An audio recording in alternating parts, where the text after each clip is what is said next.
বিদ্যালয় মোদের বিদ্যালয়, এখানে সভ্যতারই ফুল ফোটানো হয়।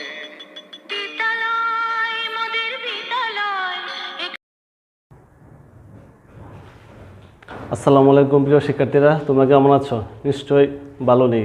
এই করোনার দিনে তোমরা বাসায় পড়ালেখা হ্যাম্পার হচ্ছে, তাই আমরা তোমাদের উদ্দেশ্যে সামান্য কিছু ক্লাস নিয়ে আসছি। আজকে আমি যে বিষয়টি আলোচনা করব সেটা তোমরা 6 থেকে ইন্টারমিডিয়েট পর্যন্ত সব ক্লাসে মোটামুটি টাচ নিয়ে থাকো। আজকে আমাদের বিষয় হচ্ছে বয়েজ। বয়েজ অর্থ কি? বয়েজ অর্থ তোমরা নিশ্চয় জানো। বয়েজ অর্থ বাচ্চ। বয়েজ অর্থ বাচ্চ। বয়েজ কত প্রকার?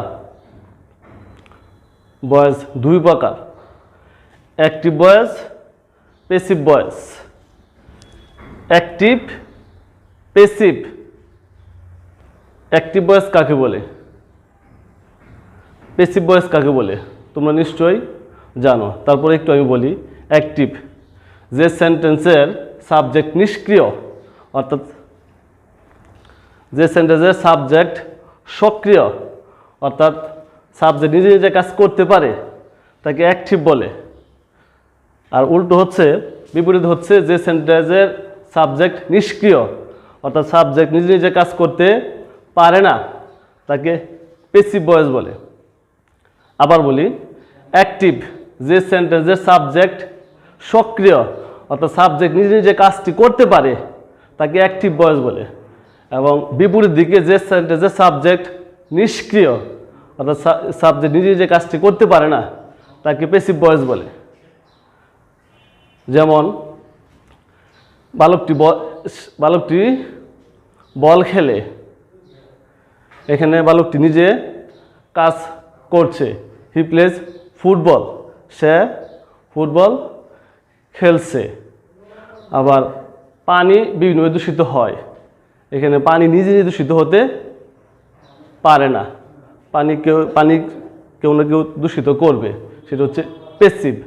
আর বালকটি বল খেলছে, সেটা হচ্ছে অ্যাক্টিভ, কারণ নিজে সাবজেক্ট কাজটা সম্পন্ন করছে।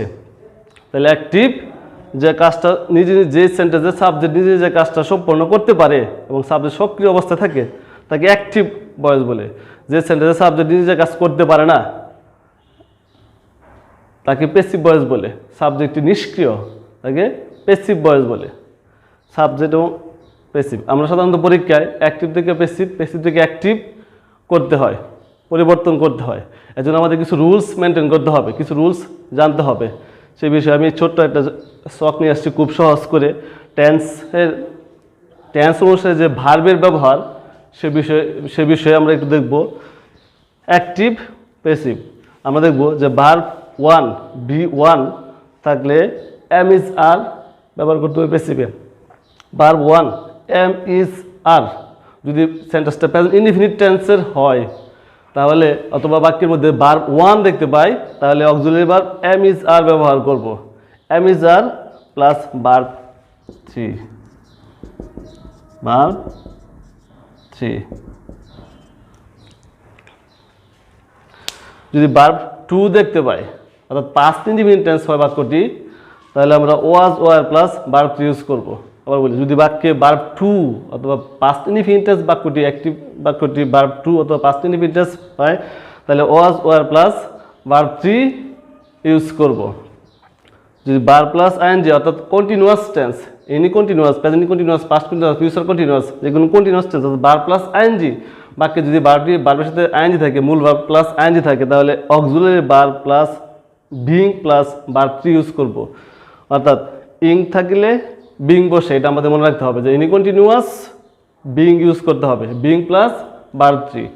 Continuous verb plus ING, auxiliary verb plus being plus verb 3। Auxiliary that means যে ভার্ব থাকবে, সাহায্যকারী ভার্ব সেগুলোই থাকবে, শুধু বিংটা এক্সট্রা ইউজ করবে, বিং প্লাস ভার্ব 3। ভার্ব 3 অর্থাৎ perfect tense, any perfect, present perfect, past perfect, future perfect থাকলে auxiliary verb plus been use করবো। আমরা এক্সট্রা হিসেবে শুধু আমরা প্যাসিভে বিন নিয়ে আসবো, been plus verb 3। Any perfect tense or verb 3 যদি বাক্যের মধ্যে আমরা দেখতে পাই, তাহলে এক্সট্রা হিসেবে auxiliary verb plus been use করব, বিন, শুধু বিন। তাহলে আমরা কি মনে রাখতে হবে, যদি সেন্টেন্স অ্যাক্টিভ সেন্টেন্সে ভার্ব 1 থাকে তাহলে am is are plus verb 3 use করব। ভার্ব 2 অর্থাৎ পাস্ট টেন্স হয় তাহলে ওয়াজ ওয়ার ইউজ করব। Verb plus ING continuous form হয়, ভার্বের কন্টিনিউয়াস ফর্ম হয় তাহলে বিং ইউজ করব, বিং। ইং থাকিলে বিং বসে। যদি ভার্ব 3 থাকে পারফেক্ট টেন্স তাহলে আমরা বিন ইউজ করব এক্সট্রা হিসেবে। এই সবটা আমাদের অনেক সহযোগিতা করবে ভয়েসটা অ্যাক্টিভ টু প্যাসিভ করার ক্ষেত্রে। অ্যাক্টিভ টু প্যাসিভের ছোট্ট একটা স্ট্রাকচারও দিলাম খুব সহজ করে মনে রাখার মতো। অ্যাক্টিভ টু প্যাসিভ করতে বা প্যাসিভ টু অ্যাক্টিভ করতে আমাদের চেঞ্জ করতে হবে, সাবজেক্ট অবজেক্ট হবে, অবজেক্ট সাবজেক্ট হবে, এটা মনে রাখতে হবে। অ্যাক্টিভ টু প্যাসিভ আর প্যাসিভ টু অ্যাক্টিভ করি আমি, সাবজেক্ট অবজেক্ট হবে, অবজেক্ট সাবজেক্ট হবে, এটা আমাদের মনে রাখতে হবে।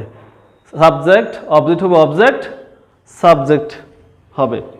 Structure active to passive structure object subject plus passive verb, that means auxiliary verb plus verb 3। Passive verb that means auxiliary verb plus verb 3। Tense অনুসারে auxiliary verb plus verb 3 plus একটা by বসাতে হবে plus subject object করতে হবে, subject object করতে হবে। আবার বলি স্ট্রাকচার অবজেক্ট সাবজেক্ট হবে, অবজেক্ট সাবজেক্ট হবে। অ্যাক্টিভের অবজেক্ট, প্যাসিভের সাবজেক্ট হবে plus passive verb that means auxiliary verb plus verb 3 বসবে প্যাসিভে, auxiliary verb plus verb 3 plus by plus subject object হবে। অ্যাক্টিভের সাবজেক্ট প্যাসিভে অবজেক্ট হবে, অ্যাক্টিভের সাবজেক্ট প্যাসিভে অবজেক্ট হবে। উদাহরণস্বরূপ এখন আমরা অ্যাসার্টিভ সেন্টেন্স একটু দেখি। Assertive sentence he has made it. অ্যাক্টিভটাকে প্যাসিভ করতে অ্যাসার্টিভ সেন্টেন্সের বেলায় সেন্টেন্সটাকে আমার 3টা ভাগে ভাগ করতে হবে এবং 3টা ভাগ ভালো করে আমাকে বুঝতে হবে। সাবজেক্ট, ভার্ব এবং অবজেক্ট, সাবজেক্ট, ভার্ব এবং অবজেক্ট। বাক্যে এক্সট্রা ওয়ার্ড থাকতে পারে বা পার্ট থাকতে পারে, সেটা আমাদের বিষয় না। সেন্টেন্স বাক্যটাকে আমার 3টা পার্টে ভাগ করতে হবে। সাবজেক্ট বুঝতে হবে, ভার্ব বুঝতে হবে এবং অবজেক্ট বুঝতে হবে। এই 3টা বিষয় হলো মূল বিষয়। 3টা বিষয় জানা থাকলেই ভয়েস করা খুব সহজ হয়ে যায়। Subject, verb, object, subject, verb, object. এখানে হি হলো subject, has made verb, it হলো object. He subject, has made verb, it হলো অবজেক্ট। অবজেক্টকে আমি সাবজেক্ট করলাম ইট, ইট। আমি সূত্র দেখাইছিলাম যদি ভার্ব 3 থাকে অর্থাৎ পারফেক্ট টেন্স হয় তাহলে আমরা এক্সট্রা হিসেবে বিন ইউজ করব। ইট টেন্স অনুসারে হ্যাজ বসলো, ভার্ব 3 হিসেবে এক্সট্রা হিসেবে বিন আনলাম, বিন। আমি আবারও বলি ভার্ব 3 অর্থাৎ বাকি যদি ভার্ব 3 থাকে তাহলে অক্সিলারি ভার্ব সাথে আমি বিন যোগ করব।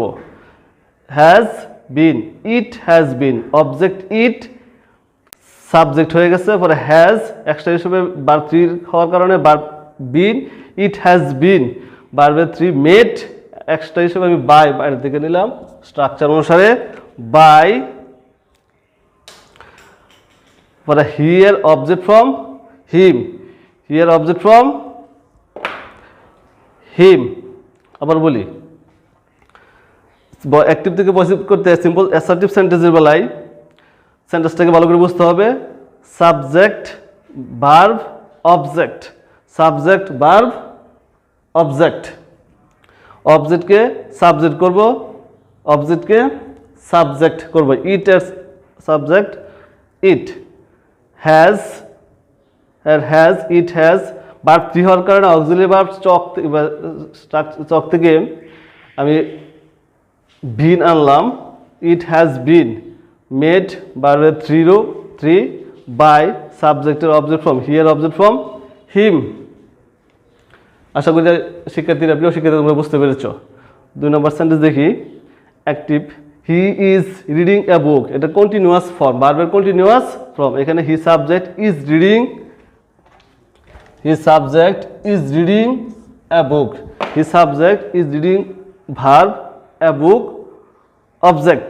তো অবজেক্টকে আমরা কি করব? প্যাসিভ করতে সাবজেক্ট করব, সাবজেক্ট করলাম। ভার্বটা হলো কন্টিনিউয়াস ফর্ম। আমি বলেছিলাম কন্টিনিউয়াস অর্থাৎ বা প্লাস আইএনজি থাকলে, ইং থাকলে বিং বসে, তাহলে ইজ বিং, ইজের সাথে কি আনলাম বিং, পরে verb 3 by him, by him, here object from him, here object from him. আমরা বলি active, he is reading a book, এখানে সেন্টেন্সটাকে তিনটা ভাগে ভাগ করি, he subject, is reading verb, a book object, a book object, অবজেক্টকে সাবজেক্ট করব এ বুক সাবজেক্ট, পরে ইজ রিডিং কন্টিনিউয়াস ফর্ম। আমি বলেছিলাম যদি ভার্ব প্লাস আইএনজি থাকে তাহলে ইং থাকলে বিং বসবে, অর্থাৎ কন্টিনিউয়াস ফর্ম থাকলে বিং বসাইতে হবে। তাহলে ইজ বিং, ইজ বিং, বিংটা আবার বলি, বিংটা করতে গেলাম, বিংটা কেন আসলো, এটা কন্টিনিউয়াস ফর্ম, ভার্বের সাথে আইএনজি আছে, ভার্বের সাথে আইএনজি থাকলে প্যাসিভ ভার্ব অক্সিলারি ভার্বের সাথে বিং ইউজ করতে হবে, বিং, ইং থাকলে বিং বসাইতে হবে। তাহলে ইজ ভার্ব প্লাস আইএনজি, সেই ইজ বিং, ভার্বের সাথে আইএনজি হওয়ার কারণে বিং বসানো হয়েছে। এ বুক ইজ বিং রিড, ভার্বের 3 রিড, বাই এক্সট্রা হিসেবে বাই বাইরে কিনতে হবে স্ট্রাকচার অনুসারে, পরে here object from him, here object from him. প্রিয় শিক্ষার্থীরা, এভাবে যদি আমরা উত্তরোত্তর প্র্যাকটিস করি তাহলে আশা করি অ্যাসার্টিভ সেন্টেন্সের বয়সটা আমরা সবাই পারবো, খুব সহজেই ধরতে পারবো, হ্যাঁ খুব সহজেই ধরতে পারবো।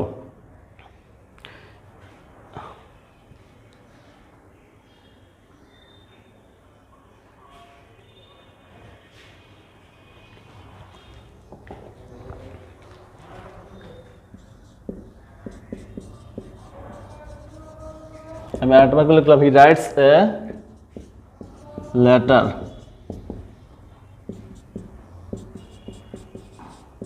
a letter is written by